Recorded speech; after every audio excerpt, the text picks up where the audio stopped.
এই জন্য আমাদের ফুকায়ে কেরাম বলতেছেন কদ আফলাহা মান তাযাক্কা, আল্লাহ বলছেন যে পরিশুদ্ধ হয়েছে সে সফল হয়েছে।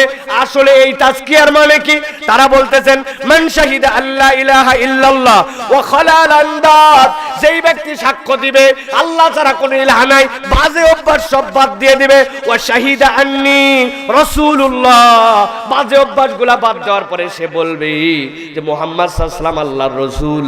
আল্লাহ বলতেছেন এইটা যে বলবে আমি আল্লাহ তাকে সফল কামের মধ্যে ঢুকায় নিব।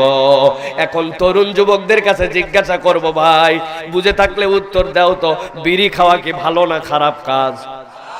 বুঝে বলা লাগবে কিন্তু, ভালো না খারাপ কাজ? তুমি যে জুয়া খেলো অনলাইনের মধ্যে, এটা ভালো না খারাপ? তুমি যে অনলাইনের মধ্যে যেগুলা বাজে বাজে দৃশ্য দেখো, ছবি দেখো, নাটক দেখো, পর্ন দেখো, এইটা কি বাজে না খারাপ? আল্লাহ বলতেছেন তুমি যে আল্লাহরে সাক্ষ্য দিছো বলছো আর নবীর ইতাআত করব, কিন্তু খলাল আন্দাজ, তুমি খারাপ অভ্যাস বাদ দাও নাই। তুমি দেখতে অনেক সুন্দর হলেও তোমার নফস ধ্বংস হয়ে যাচ্ছে, তুমি আল্লাহর কাছে ধ্বংসপ্রাপ্তদের তালিকায় লেখা পড়ে যাবে।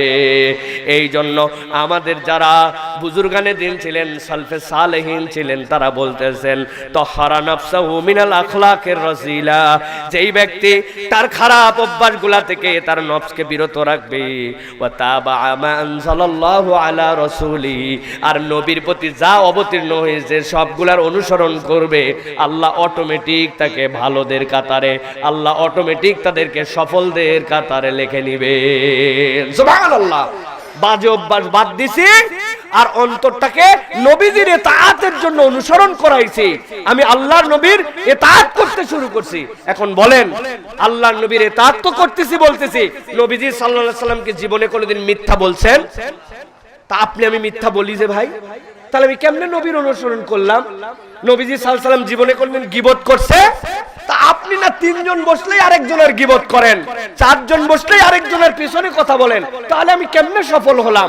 দেখতে সফল, বাড়ি হইছে, গাড়ি হইছে, টাকা হইছে, খেতে এবার ফসলও ভালো হইছে, কিন্তু আল্লাহ বলছেন তুই বেকল, ধ্বংসপ্রাপ্তদের তালিকায় তোর নাম উঠে গেছে। নাউজুবিল্লাহ বলেন।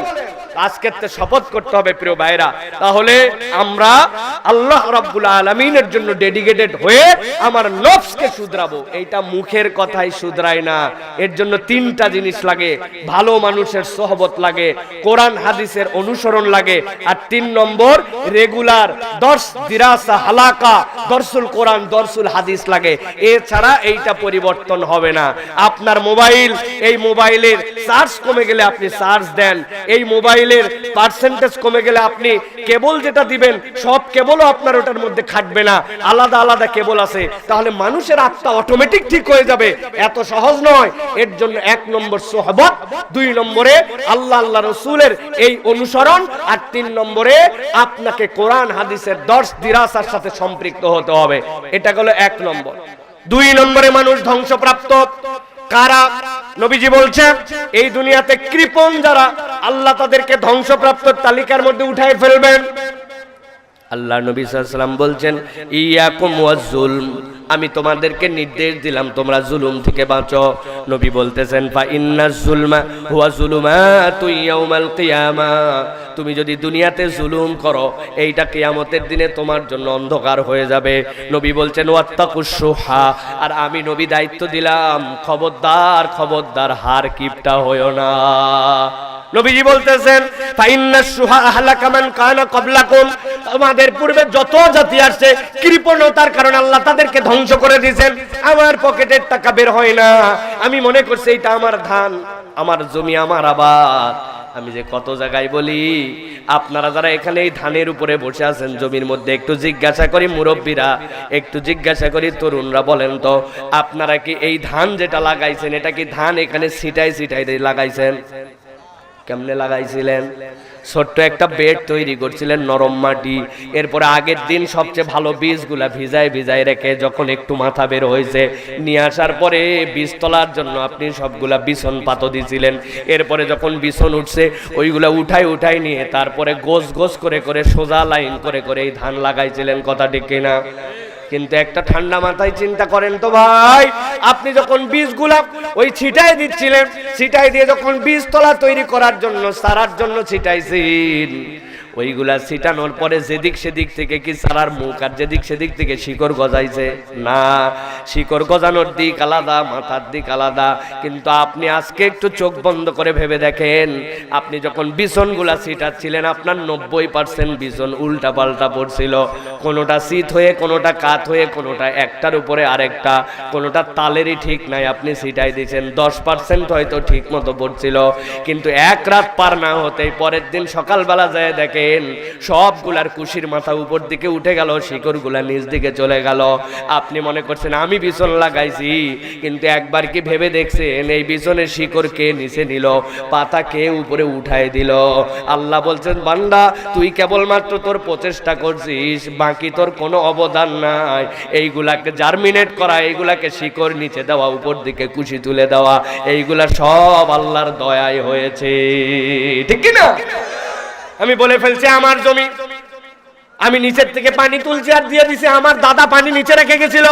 আরে ভাই বিশ্বাস না হলে কোন একটা আলের উপরে যেখানে সবুজ আছে একটা ইট চাপা দিয়ে রাখেন, 3 দিন 4 দিন পার হওয়ার পরে দেখবেন হলুদ হয়ে গেছে। তার মানে সূর্য যদি ঠিক মতো না আসতো আমার ধান হতো না।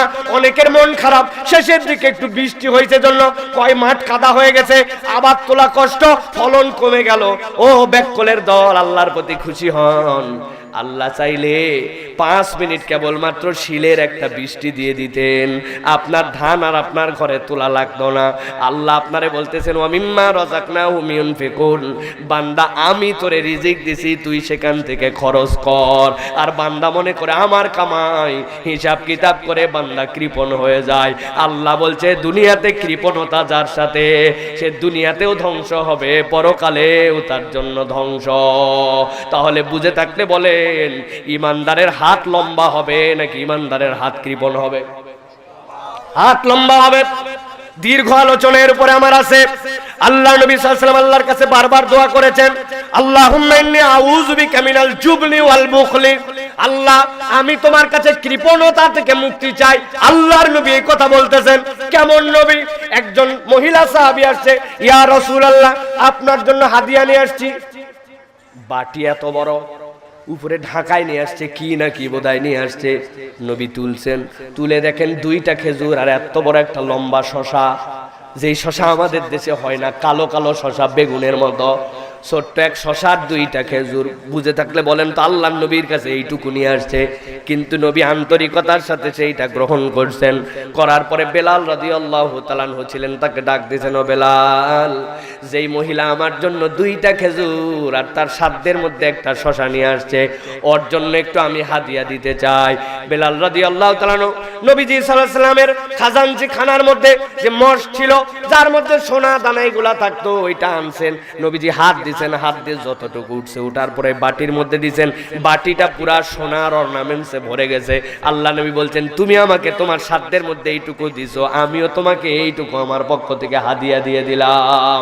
যেই নবীর দানের কোনো তুলনা নাই, সেই নবী আল্লাহর কাছে দোয়া করতেছেন, আল্লাহ তুমি আমাকে যেন কখনো বখিল বানায়ো না। অতএব আমাদেরকে আল্লাহর কাছে দোয়া করতে হবে, আল্লাহ আমার স্বভাব চরিত্রে যেন ওয়াসাত থাকে, আমি যেন মানুষকে দিতে পারি, পরের কল্যাণে দান করতে পারি। আল্লাহ ওই পরিমাণ আমাকে রুজি দাও, ওই পরিমাণ আমাকে খরচ করার তৌফিক দাও। অনেক এখানে লোক আছে, বললে একটা কথা আপনারা কষ্ট পাবেন, যদি অনুমতি দেন বলবো। গত শুক্রবার এই মসজিদের জুমার নামাজ হয়েছে। এই জুমার নামাজে কারা কারা গেছিলেন হাত তোলেন? জুমা পড়ছেন কারা কারা? লাস্ট জুমাটা আপনারা পড়েননি? বাকিরা জুমার নামাজ পড়েননি? বুঝেন না নাকি কথা রে ভাই? আচ্ছা হাত নামান, হাত নামান। কারা কারা জুমার নামাজে যান নাই হাত তোলেন, তাহলেই তো হয়ে গেল, সহজ হলো। সবাই জুমার নামাজে গেছি। জুমার নামাজের সামনে দিয়ে একটা দান বাক্স গেছিল, এবার কিন্তু হাত বুঝে তোলা লাগবে। জুমার নামাজের দান বাক্স যাওয়ার সময় রকেটের গতিতে দান বাক্স পার করে দিছি, দিতে দেরি, খালি ঠেলে পার করতে দেরি নাই। আল্লাহর ঘরের দান বাক্স আপনার সামনে গেল, আপনি 20 টাকাও দেন নাই। যারা যারা 20 টাকা দেন নাই তারা তারা হাত তোলেন। এবার থাক থাক থাক থাক, সব হাত উঠে যেতে পারে। বলবেন হুজুর আমি কেমনে দিব? ছাত্র মানুষ, আই ভন্ডামি করবা না। তোমার বন্ধু আসছে এলাকায় চা খাওয়ার জন্য, দুইজন চা খাইছে, সাথে আবার বিস্কুট খাইছে, সিঙ্গারা দুটা খাইছে। খাওয়ার পরে দোস্ত বলছে আমি বিল দিব, বলছে তুই আমার এলাকায় তুই বিল দিবে মানে? বললেই হবে নাকি? কতদিন পর দেখা হয়েছে, অর্ডার আমি দিছি, আমি দিব ধাক্কা ধাক্কি আছে না? ওই সময় বিল দেওয়ার সময় তুমি ধাক্কা ধাক্কি করো। একটা জামা আয়রন করলে 10 টাকা লাগে, মোবাইলে এমবি তুললে 20-30 টাকা লাগে, তখন তুমি ছাত্র থাকো না। আর মসজিদে যাওয়ার পরে জুম্মার দিনে মুরব্বি কয় আমার কাম নাই কাজ নাই, পকেটে টাকা নাই। মুরব্বি পর্যন্ত আল্লাহর ঘরে সপ্তাহে 20 টাকা দেয় না, অথচ পান খায়া সুপারি কিনে জর্দা মাইরে উনি ধুমধুমা করে ফেলে। আল্লাহর কাছে কেমনে যায় বলবো আল্লাহ তোমার জন্য দে? এই জন্য আমাদের মসজিদগুলা মানুষের মুখাপেক্ষী হয়ে গেছে। আগামী সপ্তাহ থেকে নিয়ত করা লাগবে, আল্লাহর ঘরে আমার দানের কৌটা আসলে নিম্নে 20 টাকা, উপরে যা মন চাই দিব রাজি।